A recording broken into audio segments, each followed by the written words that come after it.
আজকে আমি একটা মজাদার রান্না তোমাদের সাথে শেয়ার করব। তো সেজন্য চলে আসলাম। তো হাই এভরিওয়ান, আসসালামু আলাইকুম। কি অবস্থা সবার, কেমন আছো? আশা করি অনেক ভালো আছো। আর আল্লাহর অশেষ রহমতে আমরা তো অনেক ভালো আছি। তাই তো আমি চলে আসলাম তোমাদের মাঝে আমার নতুন একটা ব্লগ ভিডিও নিয়ে। তো এখানে তোমরা দেখতেই পাচ্ছ, প্রথমে আমি তোমাদেরকে কিছু সেলাইয়ের কাজ দেখাচ্ছি আমার। তো তোমরা দেখতেই পাচ্ছ এখানে আমি হচ্ছে যে গিট ভরাট সেলাইটা করতেছি। খুব কাছ থেকে দেখাচ্ছি যাতে তোমার দেখতে মানে বুঝতে সুবিধা হয়। যারা নতুন মানে সেলাই করতে জানো না বা পারো না, তাদের জন্য এই ভিডিওটা বেশি ভালো হবে। দেখলে যদি ভিডিওটা যদি পুরোটা দেখো তাহলে অবশ্যই বুঝতে পারবা।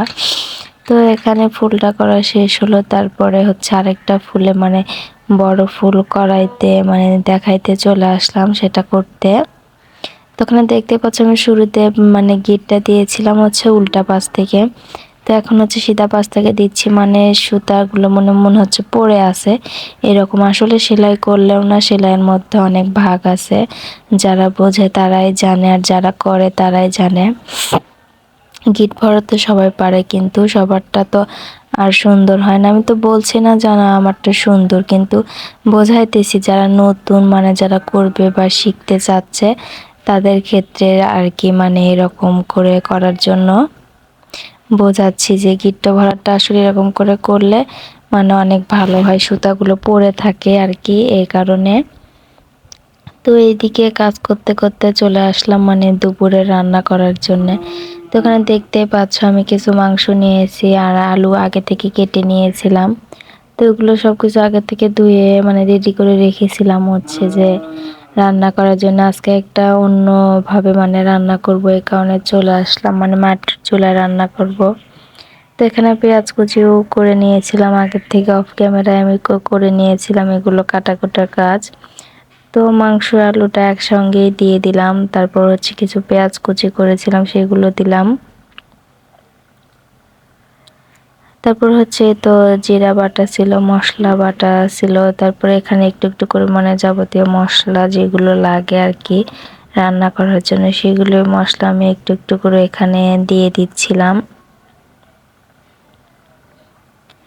এভাবে রান্না করলে নাকি আসলে মাংসটা অনেক ভালো লাগে। তো আসলে মাংসটা অনেক ভালো হয়েছিল, খাইতে অনেক টেস্টি হয়েছিল।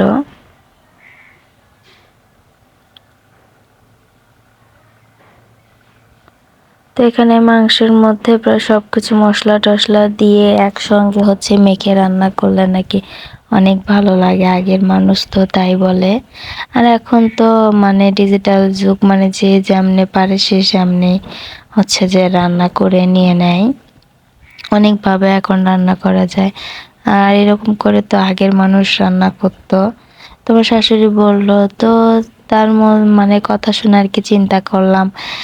তারপর হচ্ছে অনেক সময় আমি ইউটিউবে দেখে থাকি, মানে এরকম রান্না দেখেছিলাম। তো সেই জন্য একটু ভাবলাম যে আজকে তো বাসায় আছি, যে একটু ট্রাই করে দেখি।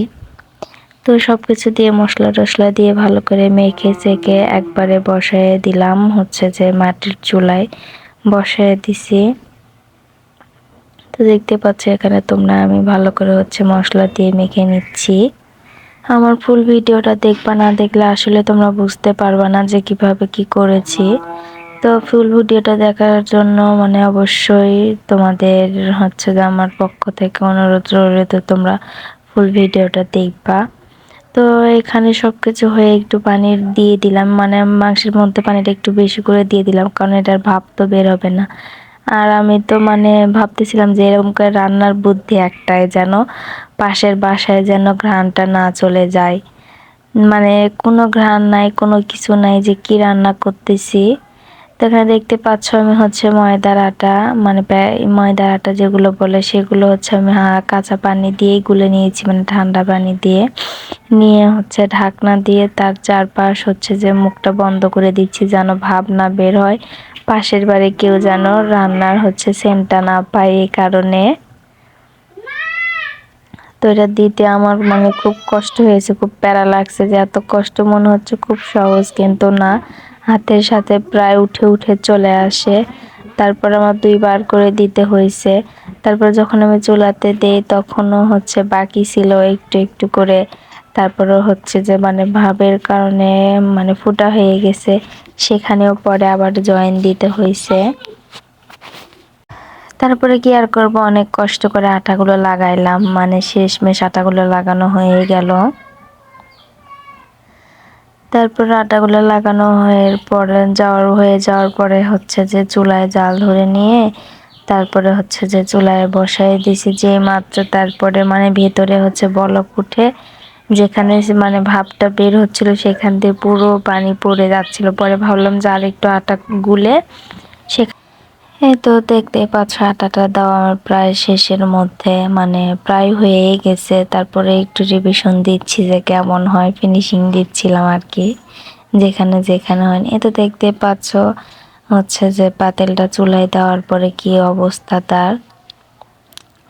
তারপরে হচ্ছে পাশে বাসা থেকে কিছু অ্যালোভেরা গাছ নিয়ে এসেছিলাম, আমারগুলো ছিল বাট বৃষ্টিতে মানে নষ্ট হয়ে গেছে, কেমন জানি পচে গেছে। সেগুলো তুলে ফেলায় দিয়ে আবার হচ্ছে নতুন করে লাগালাম, যে দেখি তো এইগুলো কি হয়। আসলে এখান থেকে তো কুশি বের হয়, কিন্তু আমারগুলো একদম নষ্ট হয়ে গেছিল, যার কারণে আবার নিয়ে এসে মানে লাগানো। তো আমার ভিডিওগুলো তোমাদেরকে কেমন লাগে অবশ্যই কমেন্টে জানায় দিবা। আর তোমাদের কাছে অনুরোধ, আমার ভিডিওগুলো বেশি বেশি দেখবা। তো দেখতে পাচ্ছ এখানে আমি বেশ কয়েকটা গাছ লাগাইছি, একটার মধ্যে লাগাইছি যেন এখান থেকে কুশি বের হয়, তাহলে আমি আবার পরবর্তী আরেকটা টবে মানে বালতিতে মানে যেটাতেই হোক জারকিনে বলো, এখন তো ফুলের টব লাগে না, মানে অনেক কিছুই আছে গাছ লাগানোর জন্যে। তো এই তো দেখতে পাচ্ছ এখানে আমি আবার তোমাদের সাথে রান্না শেয়ার করতে করতে আমি আবার কাজে চলে আসলাম। এই তো দেখতে পাচ্ছ বড় ফুলের ভিডিওটা একটু তোমাদেরকে দেখাই দিই, দেখো কেমন করে করতেছি, মানে সেলাইটা জাস্ট বোঝার বুদ্ধি নেই যে কি সেলাই, কিন্তু গিট ভরাটা এত সুন্দর করে পড়ে আছে বলার মতো না। আর এটা আমি করতেছি একটা বেডশিট, এটা হয়ে গেলে আমি তোমাদের সাথে অবশ্যই ফুল মানে ডিজাইনটা শেয়ার করব অবশ্যই। আর আমার শর্ট ভিডিও আছে, তোমরা চাইলে দেখতে পারো। তো ভিডিওটা আর বেশি বড় না করি, অনেক বড় হয়ে গেছে ভিডিওটা। তো সবাই ভালো থেকো, সুস্থ থেকো, আল্লাহ হাফেজ।